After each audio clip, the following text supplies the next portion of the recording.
Hey everybody, welcome to the 757 Teams High School Football Chat. I'm Jami Frankenberry. And I'm Larry Rubama. The show is presented by our sponsor, Lionsbridge Financial Advisors, investing and planning for clients throughout Hampton Roads. Check them out at lionsbridgefinancial.com. So, Larry, we're here at the end of the regular season. We're going to get to the big games, especially the big game that could be number 100 for Oscar Smith after the break. But first, we're going to talk about last week's games. A game you saw, Kings Fork 20, Deep Creek 14. It took the Bulldogs overtime, but they stayed alive and won it on Justin German's quarterback keeper. Yeah, it was an impressive game for Kings Fork. You're going on the road. Deep Creek, it's senior night. Deep Creek's the number one, right at that time, the number one rating team in that division. And Kings Fork went in there and played well. I mean, defensively, they really impressed me.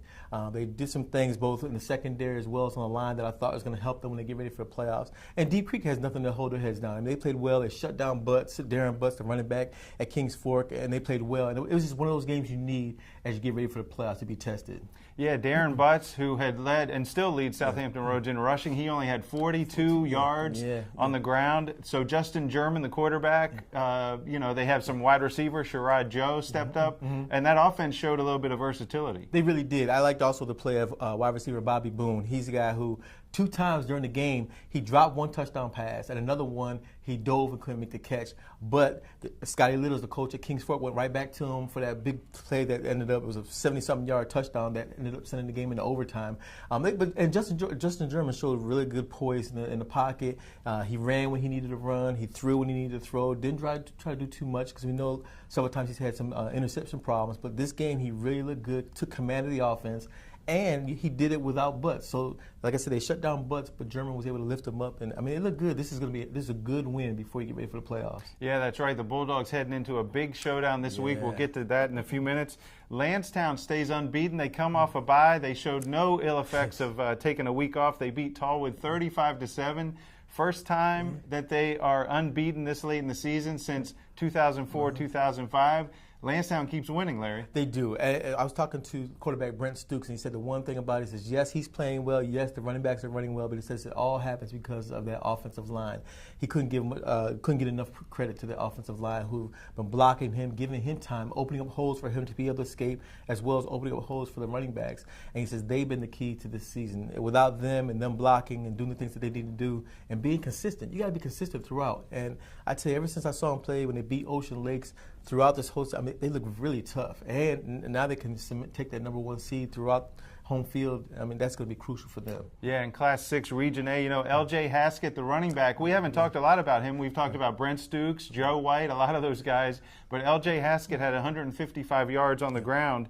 And, that gives them a lot of versatility. Definitely. And then you got Victor Jones, who likes the power. He likes the power running. So that gives him that balance of the quick back as well as that power back, what you're going to need when you get to the playoffs.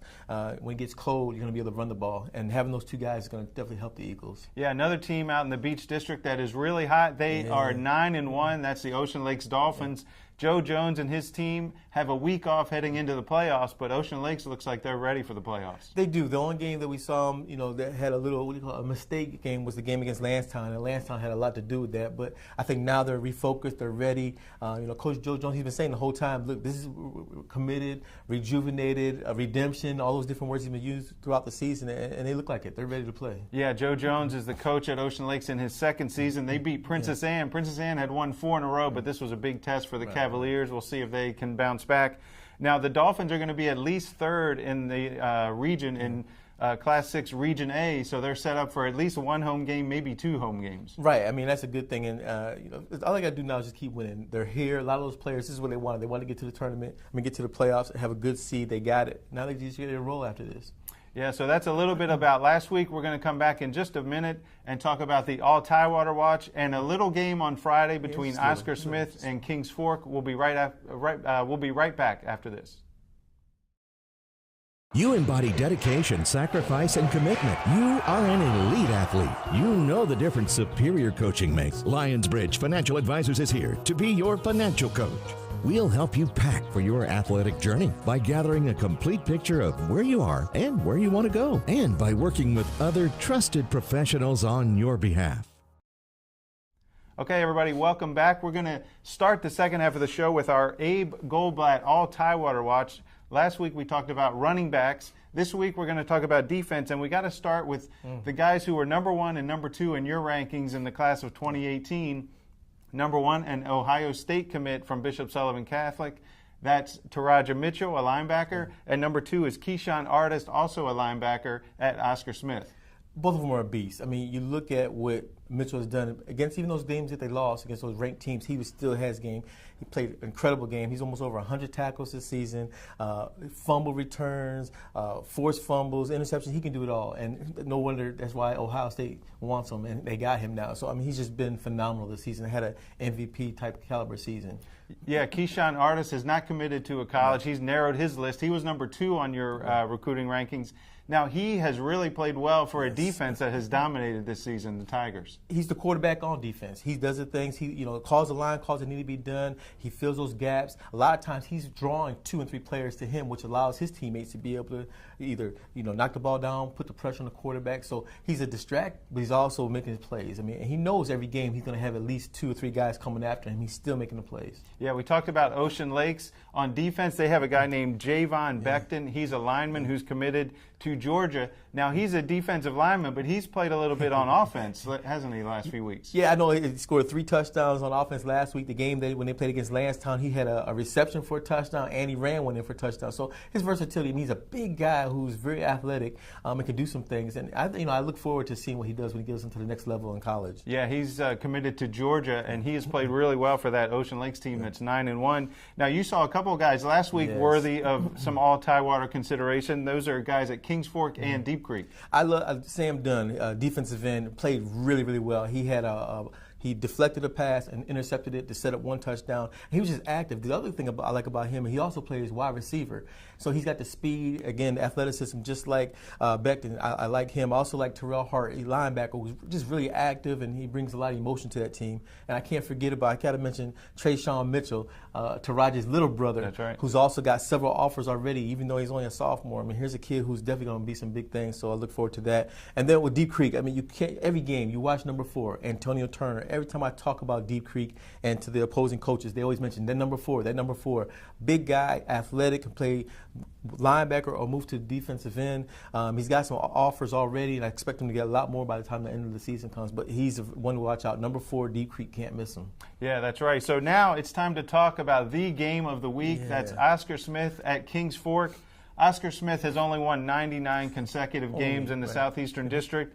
Larry, will it get to 100 this week in Suffolk against Kings Fork? I think it will. And I talked to Tigers coach Scott Johnson this week, and one of the things he said is, this is a business trip for us. You guys, meaning the media, are the ones making all the attention. For us, this is another game. And you think that, and you're thinking, yeah, but you think about it. The guy who you had Bill D before that, who didn't really talk about the streak, and then the one who started the streak, Richard Morgan. For him, it was business as usual. This is a business trip for them into Suffolk.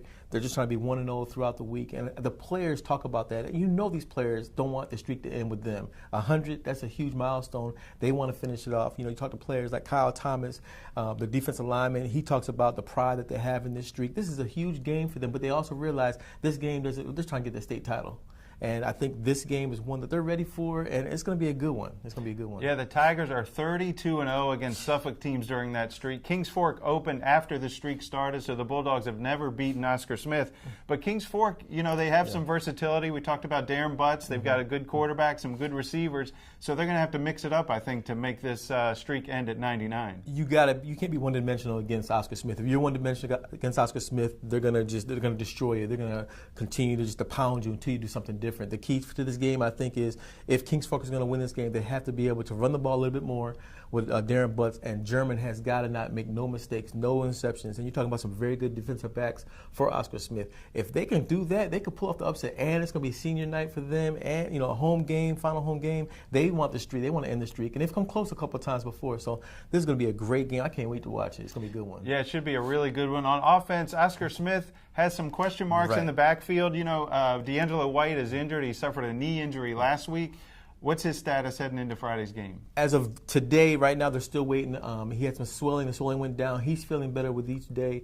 I think it's going to be a game-time decision. I don't think he's going to play, but you never know. I mean, he wants his game bad as well. But if he can't go, they got another great running back in Khalid Wilson, who leads the team in touchdowns, in fact, with 13. And, I mean, he's a very powerful back. And they got a lot of other guys, too. Kayvon Watson. They got other weapons. So it's not just D'Angelo, but you would like to have him, especially going into the playoffs. You want to make sure that he's okay. So we'll see what happens. If he's not able to go, they'll have enough offensive power to at least score a couple of touchdowns, and that's all they need with the defense that they play. Yeah, now that game has big playoff implications. Yeah. One game that doesn't, but is still intriguing nonetheless. First Colonial, 1-8 against Kempsville, 0-9. Kempsville hopes to break a streak. They have lost 45 consecutive games since 2013. Larry, I know you talked to Coach Nick Migas and the Chiefs. What's the mood this week? Well, I tell you, the seniors, I talked to Terrell Nicholson and Napoleon Wells, two seniors who have not won a game in their high school career, and they talk about, hey, this is for pride. You know, we come out here every single day, haven't been able to get the win, but they're still not down. You know, they feel motivated. And they figure, look, First Colonials won their first game last week, so we might have a chance. And that's all you need. It's going to be senior night there as well. Their last game for a lot of these players that they'll ever play ever again. There's a chance to be able to play for pride. Who knows what might happen? Yeah, that's right. You know, we have another team, Great Bridge, is also winless, so they play Friday night against Lakeland. We'll see how that goes. Some other big games this week, Lansdowne at Cox. That's a big game in the Beach District. Cox fighting for some playoff positioning. And Tallwood at Bayside. Larry, these teams, you win this game, you're in. You lose, you may not be in. What do you think about Tallwood Bayside? It's going to be a good game. I mean, Bayside is now playing like the team we saw in the beginning of the season when they beat Cox. Then they had a little week, up and down, up and down, up and down. Are they now up? That's the key. But Tallwood, they look good as well. I mean, Tallwood, I saw them when they beat Cox a few weeks ago. The defense played well. Their running back was doing well. Their passing, everything was going well. So this is a big game to see. And whether you win or lose, you want to make sure you have that momentum going into the playoffs, doing things the right way. So we'll see what happens in that one. Yeah, we'll see. So thanks again to our sponsor, Lionsbridge Financial Advisors. You can check them out at lionsbridgefinancial.com. Don't forget to pick up the Pilot on Friday for our predictions. We don't want to ask Larry about those. Those haven't gone too well this season for him. No. You also can check out Twitter at 757Teams Friday for updates from the big game and all the games in Southampton Roads. That'll do it for this week. Thanks for joining us.